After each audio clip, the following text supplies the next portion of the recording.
नमस्कार, मैं हूं आलोक जोशी और आप देख रहे हैं बिज अड्डा। और बिज अड्डा में आज हम बात करेंगे छुट्टी से होने वाली कमाई की या छुट्टी पे होने वाले खर्च की और उस खर्च के साथ जुड़े टैक्स के टेंशन की। जी, एलटीसी लीव ट्रेवल कंसेशन या कुछ जगह उसको एलएफसी लीव फेयर कंसेशन कहा जाता है। ये सरकारी कर्मचारियों को आमतौर पर मिलता है, प्राइवेट सेक्टर में भी मिलता है क्या उसकी वजह कि इनकम टैक्स डिपार्टमेंट एक तरह की छूट देता है एलटीसी पर। जब आप 4 साल के ब्लॉक में 2 बार एलटीसी क्लेम करते हैं तो उस पर इनकम टैक्स का भुगतान नहीं होता है। तो ये जो प्राइवेट सेक्टर की कंपनियां हैं उनमें सीटीसी बनाने के लिए, उसका एक टैक्स एफिशिएंट स्ट्रक्चर बनाने के लिए एलटीसी का या एलएफसी का इस्तेमाल होता है। और सरकारी कंपनियों में, खासतौर पर सरकार में और जो पब्लिक सेक्टर अंडरटेकिंग्स हैं, बैंक हैं, ऐसी जगहों पे इसका खूब इस्तेमाल होता है।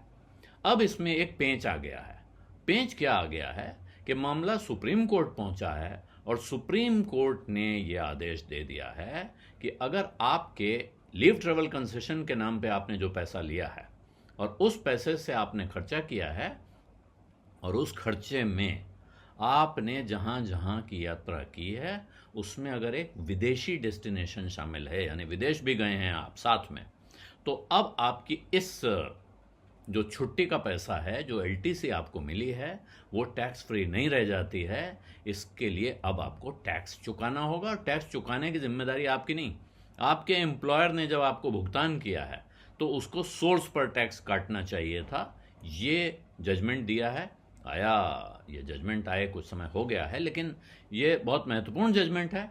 जिन लोगों को एलटीसी मिलती है, जो इसका इस्तेमाल करते हैं, उनके लिए भी, और जिनको नहीं मिलती है और वो बगल वाले को देख के जलते रहते हैं, उनके लिए भी कि भाई ये देखिए, इनको तो हर साल घूमने के लिए पैसा मिल जाता है, 2 साल में एक बार मिल जाता है। कहा क्या है सुप्रीम कोर्ट ने?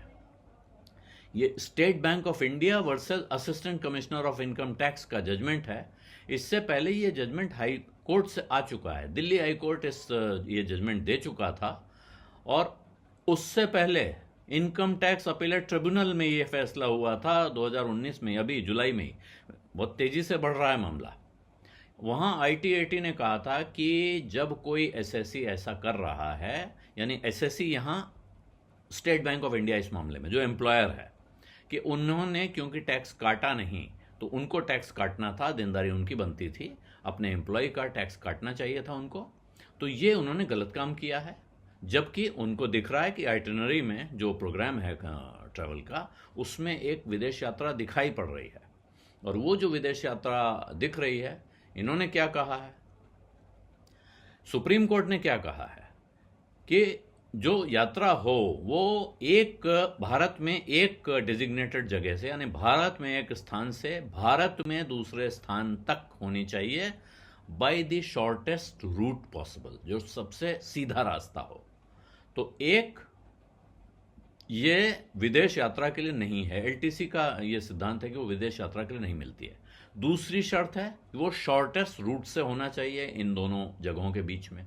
और ये इसके साथ ये बताया गया है कि जब एलटीसी का प्रावधान किया गया था तो उस वक्त क्यों किया गया था कि भारत में जो तमाम कंपनियों में या सरकार में लोग काम करते हैं, इनको भारत के अलग अलग हिस्सों की जानकारी हो, लोग देशाटन में लगें, घूमें फिरें, पर्यटन करें और भारत की संस्कृति के बारे में, भारत के अलग अलग हिस्सों के बारे में उनकी जानकारी बढ़े। इसलिए विदेश यात्रा पर यह लाभ नहीं मिल सकता है।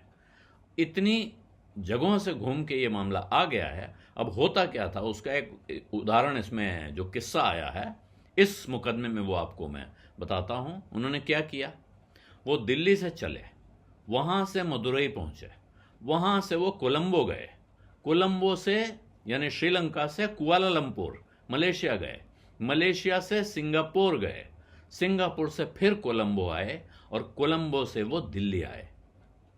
ये उनका यात्रा का सर्किट बना और स्टेट बैंक ऑफ इंडिया ने इस पूरी यात्रा का भुगतान बिना किसी डिडक्शन के कर दिया। इसमें टैक्स नहीं काटा, जो कि सेक्शन 192(1) में बनता है। स्टेट बैंक ऑफ इंडिया ने क्या कहा? स्टेट बैंक ऑफ इंडिया ने कहा कि ये जो भुगतान किया गया, ये भारत में 2 जगहों के बीच शॉर्टेस्ट रूट से ट्रेवल के लिए दिया गया। हालांकि उनका जो ट्रेवल प्लान था, जो आइटिनरी थी, उसमें एक फॉरेन लेग शामिल था, लेकिन उस फॉरेन लेग के लिए कोई भुगतान नहीं किया गया है। लेकिन स्टेट बैंक ऑफ इंडिया का ये जो तर्क है, ये पहले इनकम टैक्स डिपार्टमेंट ने रिजेक्ट किया, उसके बाद इनकम टैक्स अपीलेट ट्रिब्यूनल ने रिजेक्ट किया, उसके बाद दिल्ली हाई कोर्ट ने रिजेक्ट किया, और अब सुप्रीम कोर्ट ने भी इस फैसले के साथ सहमति जताई है। और उनका कहना है कि इस मसले पे बारीकी से विचार करने के बाद हमारी राय ये है कि दिल्ली हाई कोर्ट और ट्राइब्यूनल ने, और यहाँ तक कि राजस्व ने या इनकम टैक्स डिपार्टमेंट ने जो विचार रखा है या जो उनकी राय बनी है, वो गलत नहीं कही जा सकती है। और इसमें जिसने अपील की है यानी स्टेट बैंक ऑफ इंडिया, उनको सोर्स पर टैक्स काटना चाहिए था। तो इसकी वजह से अब क्या होगा, अब ये बहुत लंबी कहानी होगी। और कारण क्या है कि उसी जजमेंट में ये बात कही गई है, फैक्ट्स उस जजमेंट में कोट किए गए कि बहुत से स्टेट बैंक ऑफ इंडिया के बहुत सारे कर्मचारी पोर्ट ब्लेयर जाते हैं मलेशिया सिंगापुर होते हुए, या पोर्ट ब्लेयर जाते हैं बैंकॉक मलेशिया होते हुए, या रामेश्वरम जाते हैं मॉरिशस होते हुए, या मदुरई जाते हैं दुबई होते हुए, थाईलैंड होते हुए, और पोर्ट ब्लेयर जाते हैं यूरोप के साथ। वजह क्या है, अब आपको उसको मैं एक बारीक नुक्ता है वो बता देता हूं कि जो प्रोविजंस जिस वक्त हुए थे, तब भारत में जो विमान यात्राएं थीं वो काफ़ी महंगी थीं, और साथ में पोर्ट ब्लेयर की, खास तौर पे अंडमान निकोबार की जो राजधानी है पोर्ट ब्लेयर, वहाँ का जो टिकट है दिल्ली से वो बहुत महंगा, 1,15,000 रुपये का टिकट है उसमें, उस वक्त रहा होगा इतने का। तो वो 1,15,000 रुपये का अलाउंस उसमें है कि आप इस यात्रा के लिए 1,15,000 रुपये का टिकट ले सकते हैं। जबकि ये टिकट अब कभी 15,000 रुपये में, कभी 20,000 रुपये में, यानी काफ़ी कम में मिल जाता है। तो किसी उद्यमी ट्रेवल एजेंट ने ये फॉर्मूला निकाला अपने ग्राहकों के लिए। उसने कहा कि हम आपके लिए व्यवस्था कर देते हैं कि आप पोर्ट ब्लेयर से दिल्ली से पोर्ट ब्लेयर से दिल्ली की यात्रा करिए, और इसमें वाया जो जुड़ेगा, क्योंकि 1,15,000 रुपये का आपका अलावेंस है, उसमें हम आपकी ये विदेश यात्राएं इसी टिकट में जोड़ देंगे। आपका एक टिकट बनेगा, वो कितने का बनेगा मतलब नहीं है। तो जो स्टेट बैंक का तर्क है वो ये है कि यहां से वहां का ही दिया। सच ये नहीं है, सच ये है कि आज की तारीख में किराया बहुत कम है वहां का, लेकिन एक पेज इनकम टैक्स के जो एडमिसिबल लिस्ट होती है कि जिसमें कहाँ से कहाँ का कितना किराया बनता है, मेरा ख्याल है कि डिपार्टमेंट को खुद ये लिस्ट काफ़ी समय पहले अमेंड कर देनी चाहिए थी।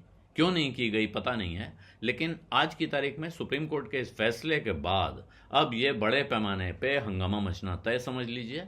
और अगर कहीं अब इनकम टैक्स डिपार्टमेंट ने पुरानी फाइलें खोलनी शुरू की और कहा कि जितने लोगों को एलटीए दिया गया है, एलटीसी दिया गया है, उन सबका टैक्स का हिसाब दीजिए, क्योंकि ये मामला खुला है, तो मुश्किल हो जाएगी। और भविष्य के लिए तो मुश्किल बिल्कुल पक्के तौर पे होने जा रही है। अब लोग देश में घूमने के नाम पर विदेश यात्रा नहीं कर पाएंगे।